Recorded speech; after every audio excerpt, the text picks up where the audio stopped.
An alumna of Texas Tech's College of Media and Communication recently went from reporting the news to making headlines in a way she never expected. Coming up, MCTV's Patricia Perry has the story of how Russia's invasion of Ukraine put one Red Raider in the spotlight. The spring semester is quickly coming to a close, and many students are still trying to figure out where they'll be once classes end and the dorms are locked.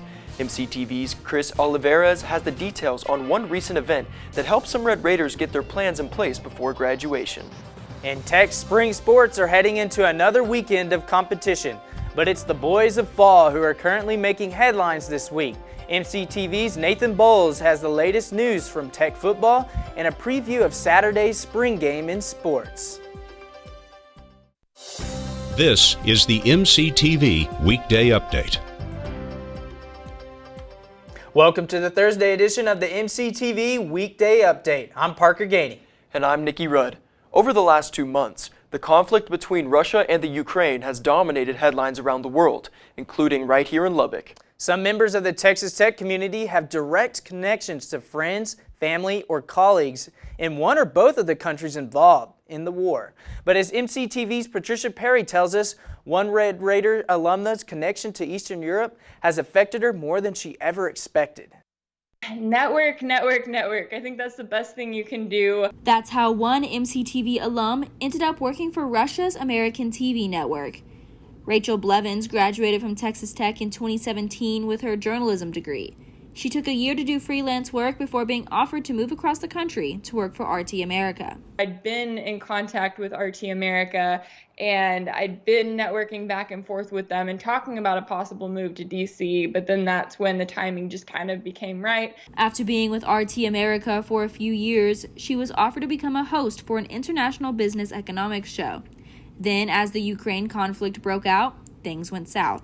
It seemed like there were a lot of people who really wanted someone to blame, and so in doing so, a lot of that blame kind of came towards RT, and I got the brunt of a lot of that on social media. Then RT America was dropped by DirecTV, Roku, and they were banned on YouTube. Just was kind of this avalanche of things that were really targeting the network and targeting the individual people there. And so the management made the decision to cease operations on March 3rd. Blevins said she wished people understood even though they were funded by Russia, they were never told what to say or air. We never got our printout from Moscow every morning of what we needed to say, or we never were in situations where we went into a meeting and we were told, no, you can't say that, or no, you have to say this. Blevins said, looking back, she enjoyed her time at RT America and loved what she did there. She recognizes Texas Tech's day one opportunities as a reason for her success. Opportunities like that I never would have gotten the chance to do anywhere else were so cool and really did open my eyes to what all was out there. She wants to encourage all students to take those opportunities while they can and to really discover what side of journalism they want to pursue. For MCTV, I'm Patricia Perry. Blevins is currently freelancing for several other media outlets, as well as working as an independent journalist and posting content to her personal social media pages. You can view Patricia's full interview with Blevins by visiting the Hub at TTU's website at ttuhub.net. Well, in other news, the end of the spring semester is less than 3 weeks away. The university calendar has been filling up as many campus groups try to fit in their last events before the school year wraps up. And one of those groups is offering a few more chances for students to enjoy some free fun before classes come to an end. Yesterday, the Student Activities Board hosted the Build Your Own Red Raider Gnome and Make Your Own Herbarium events in the sub courtyard. Students were able to pick up a free kit to build a Texas Tech themed gnome in a dome or press flowers between panes of glass. SAB's events typically take place during the day, but this time they offered both activities from 6 to 9 p.m., so more students were able to enjoy one of SAB's fun and free events. I know a lot of them try to be involved during the day with classes and clubs and jobs, so we really wanted to have equal opportunity for them to get like little make and take things or just any free event. SAB's next event on the spring calendar is the Positivity Wall, which will be set up in the sub next Tuesday. Students will have the chance to stop by the wall from 9 a.m. to 5 p.m., reflect on the past semester, and leave a note of encouragement for fellow Red Raiders. The Positivity Wall is free and open to all students. For a list of SAB's remaining events before graduation, visit sab.ttu.edu. Over the last couple of years, the discussion of racism and the history of slavery have become hot topics and catalysts for change here in the U.S. And late last week, a popular author stopped by campus to dig deeper into both subjects. Last Friday, the Texas Tech Honors College hosted a fireside chat with Clint Smith in the Sub Allen Theater. Smith is a New York Times best-selling author of the book, How the Word is Passed, a reckoning with the history of slavery across America. Smith was invited to speak about the book and how slavery is taught in the United States. Friday's chat with Smith was one of several events held on campus to bring attention to racism in America. As we mentioned earlier, the school year is almost over, and that means many students are working on summer plans or even thinking about life after graduation. MCTV's Chris Oliveras stopped by an event last week that helped some of those students figure out what's next after the semester ends. University Career Center hosted an all-majors job fair at the Sub Ballroom last Wednesday for Texas Tech students to look for future employment. Marketing coordinator and lead counselor for the UCC, Dominique Massey, says the event is a great opportunity for students looking for a job during or after college. We are offering opportunities for full-time, part-time, and even internships, job opportunities for students. It's a great way to get connected with employers. Even if you're not currently looking, you can still network and build those relationships with those employers to hopefully be a future employer for the candidate. Many employers from TrueFit to the U.S. Department of Agriculture were at the event and were seeking Red Raiders to hire. So my purpose for being here at Texas Tech today is just being on the lookout for meeting students, building relationships, and trying to connect the students that we meet here with the opportunities that JB Hunt is offering, and hopefully hiring some great talent to bring to our company. Alderson travels around the country to different recruiting events, looking for specific qualities in future employees.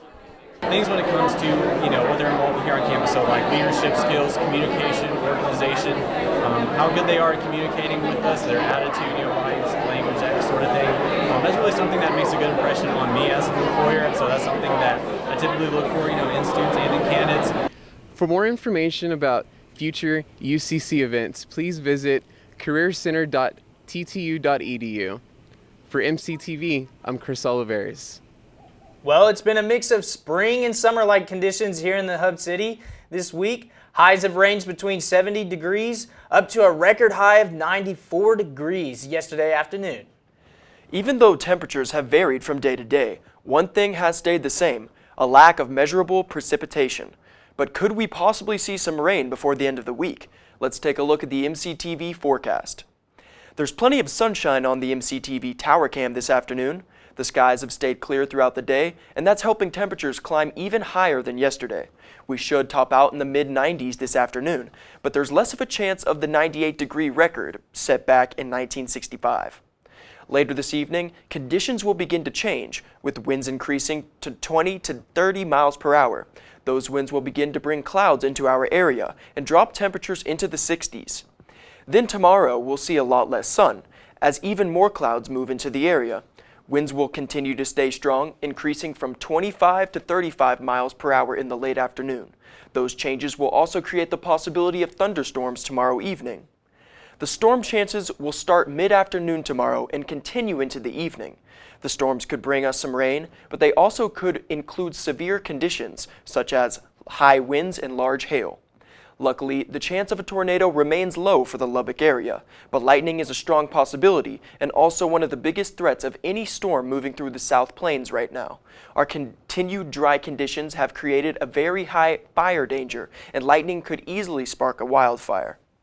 After tomorrow, the chances of thunderstorms or rain disappear from the forecast, but the fire danger continues. High winds will be a problem into the weekend, with gusts expected to reach up to 40 miles per hour late Saturday afternoon. The winds will be lighter on Sunday, but there's still a chance of gusts above 25 miles per hour. Temperatures will also be a lot cooler by Sunday, with highs back in the mid-70s. Looking ahead, more wind and even cooler temperatures will start off the last full week of classes, but summer-like conditions are back in the forecast near the end of the week. Students here at Texas Tech have the chance to declare or change their major at any time during their college careers. With that in mind, one department in the College of Media and Communication recently held an event that gave some students one option to consider as they continue their path towards graduation. MCTV's Alyssa Fant has more. On Wednesday, the advertising department hosted an annual event called the AD Game Day. The event had lots of activities for the students to enjoy. AD Game Day is an event where students can come, get free food, some ice cream, and learn more about the advertising department. Me and some of my friends from work, there was ice cream and games and stuff, so The advertising department held the event in order to get students to come and learn more about everything they do. The advertising special topics class, event branding, we put on an event like this every year in the spring, and it's really just to increase awareness for the Department of Advertising and then retention as well for our current students. Several Texas Tech students who got an advertising degree are quickly employed by companies looking for skilled advertisers. Advertising opens a lot of doors.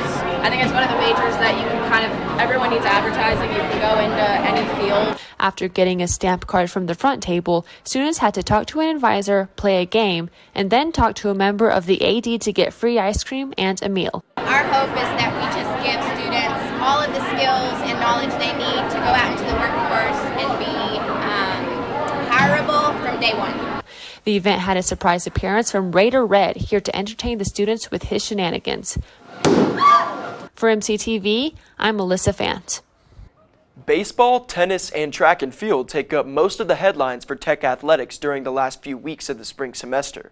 But a popular fall sport is stirring up the most interest heading into the weekend. MCTV's Nathan Boles joins us now with a preview of Tech football's annual spring game, along with the details on the rest of this weekend's lineup in sports. Nathan? Thanks, Parker and Nikki. Joey McGuire continues to work on the recruiting trail, including in the transfer portal. Tight end Baylor Cupp is officially transferring to Texas Tech for the 2022 season. Cupp was the #1 tight end recruit in 2019 by 24/7 Sports and the 16th overall prospect in the country. At the time, McGuire was recruiting Cupp, but for Baylor University.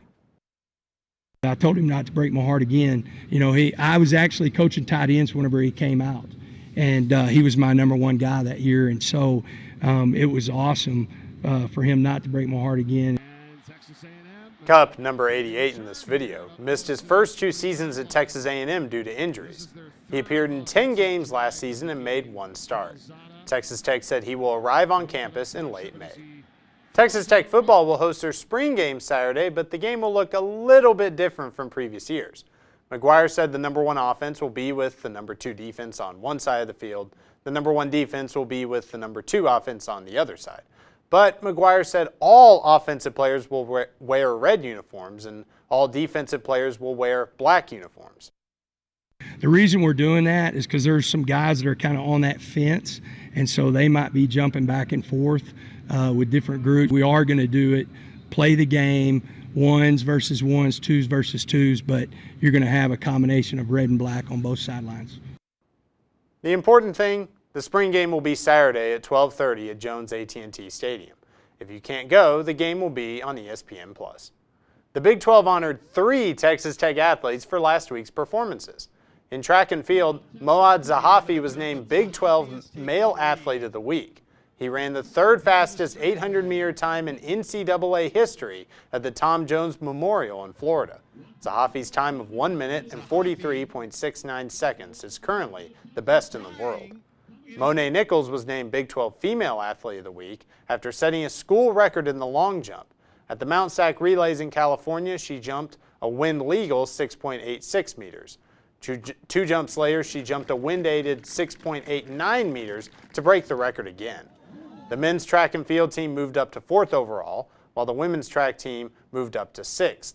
Their next event is a Michael Johnson Invitational Friday and Saturday in Waco. Riley Ellen also received a Big 12 award. Ellen was named Big 12 Softball Offensive Player of the Week. She hit .625 and batted in 5 runs during last weekend's series against Iowa State. But that momentum did not carry into Wednesday's game against Abilene Christian, however. Abilene Christian had a 5-run 3rd inning to defeat the Red Raiders 7-2. Texas Tech softball has lost 6 of their last 8 games as they head to Waco to play Baylor. The series starts Friday evening at 6:30 with all 3 games on ESPN+. Texas Tech baseball lost to New Mexico on Tuesday. Tech had beaten New Mexico twice this season, including a 28-2 win on March 15th. Texas Tech had a 9-3 lead at one point after Jace Young hit a home run for his second hit and second RBI of the day. But Tech's pitching was not able to hold up in the last 3 innings. Jeffrey David hit a 3-run home run in the bottom of the 9th to walk off the game for New Mexico in an 11-10 upset. The 9th-ranked Red Raiders are on a 5-game losing streak. They are back home to play West Virginia this weekend at Dan Law Field. All 3 games, as usual, are also on ESPN+. That's all for sports. Back to you, Parker and Nikki. Thanks, Nathan. All of Tech Athletics spring teams hope to have the chance to compete for a national championship this year, but one other group of Red Raiders is currently in the running to bring home an even bigger title. That's right, Parker. Members of Texas Tech's Spirit Squad are in Florida this week, hoping to return to Lubbock as world champions. The 2022 International Cheer Union World Cheerleading Championships are happening right now in Orlando. Earlier this spring, Tech's Palm Squad was chosen to represent the United States in the Jazz division in this year's competition. Tech Palm is up against teams from 7 other countries, including Mexico, Greece, and Scotland. The Red Raiders were chosen after winning the national championship in Jazz in 2017, 18, and 21. Tech Palm performed in the preliminary round of the ICU Championships earlier this afternoon. If they make it through to the finals, they will compete one more time tomorrow morning, and the world champion will be announced tomorrow afternoon. So, Nikki, you going to catch some Red Raider baseball this weekend? Yeah, I'm hoping to make it to the West Virginia game. All right. Well, I hope to see you out there, man. That's all for today's edition of the MCTV Weekday Update. Thanks so much for joining us, and be sure to check the ttuhub.net every day for more news. We'll see you next week.